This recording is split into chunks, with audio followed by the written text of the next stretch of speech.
verte. Tous les Brugeois sont dans le rectangle quasi.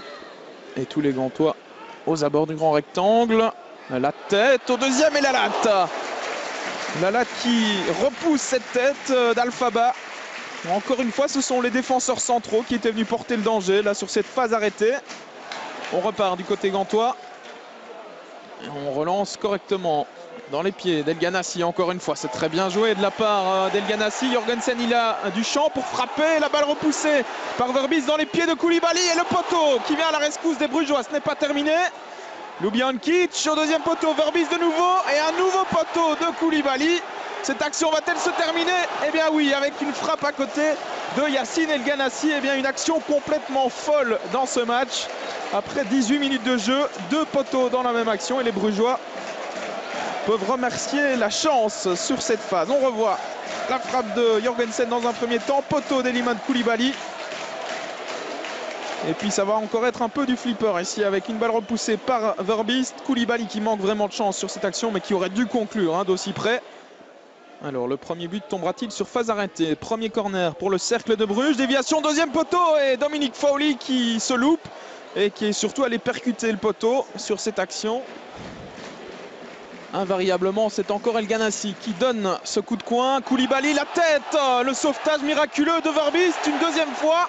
Et on dégage du côté de Neto. Et bien là, les Brugeois peuvent remercier leur gardien qui a encore fait des miracles sur cette action. On revoit la tête d'abord de Koulibaly. Et puis, c'est un peu chanceusement que Bram Verbis sort ce deuxième ballon. C'est toujours 0-0. Et ce n'est pas les occasions qui manquent du côté gantois. Mais on ne parvient pas à concrétiser pour l'instant. Nouveau coup de coin. El Ganassi dans le paquet. Ballon repoussé par Bram Verbis. Pardon, le but, non, c'est sauvé de la tête par Vian. Sur la ligne. Eh bien, décidément, ce ballon ne rentrera pas, sans doute pour les Gantois. En tout cas, pas dans cette première période. Si ça continue comme cela. Alors, on va revoir une nouvelle fois cette action avec la frappe manquée par Arzo. Et c'est Alphaba qui avait frappé sur le crâne finalement de Denis Vian. A priori, le ballon n'est pas rentré. Les Gantois qui reprennent la possession du ballon. Baric avec Smolders qui a un peu d'espace devant lui. Il va tenter de trouver El Ganassi. Voilà qui est fait. El Ganassi à toute vitesse avec Rudy qui revient dans son dos. Le centre extérieur pied d'El Ganassi et Vian qui se trouve. Et c'est encore une fois Bram Verbis qui est là pour sauver les meubles véritablement. El Ganassi face à lui, Rudy. La passe en retrait d'El Ganassi qui reste disponible pour Marco Soler. Retour avec le Diable Rouge.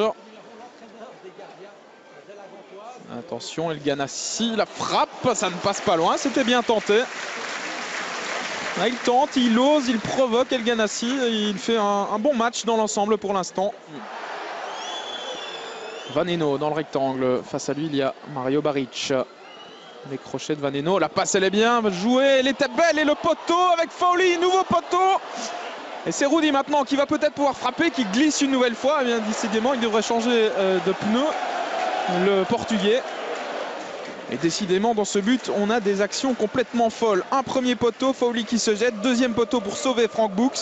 Et puis Rudy là qui ne parvient pas à frapper, qui glisse. Coup de coin d'El Ganassi. Premier poteau avec la frappe de Nahayo et une nouvelle parade 5 étoiles véritablement de Bram Verbis.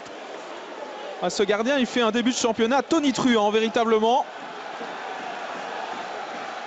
Ce n'est pas terminé pour les Gantois avec Soler.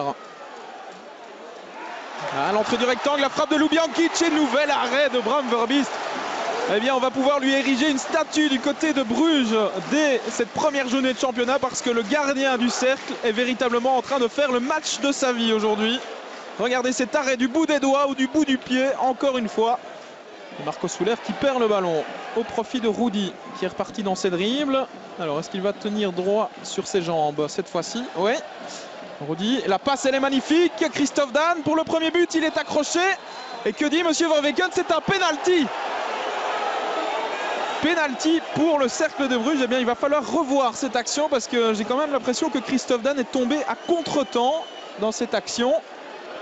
Carte jaune par la même occasion pour Nahayo qui va être exclu. Voilà la première carte rouge des Gantois cette saison. Elle est pour Nahayo qui avait reçu une carte jaune après 17 minutes de jeu.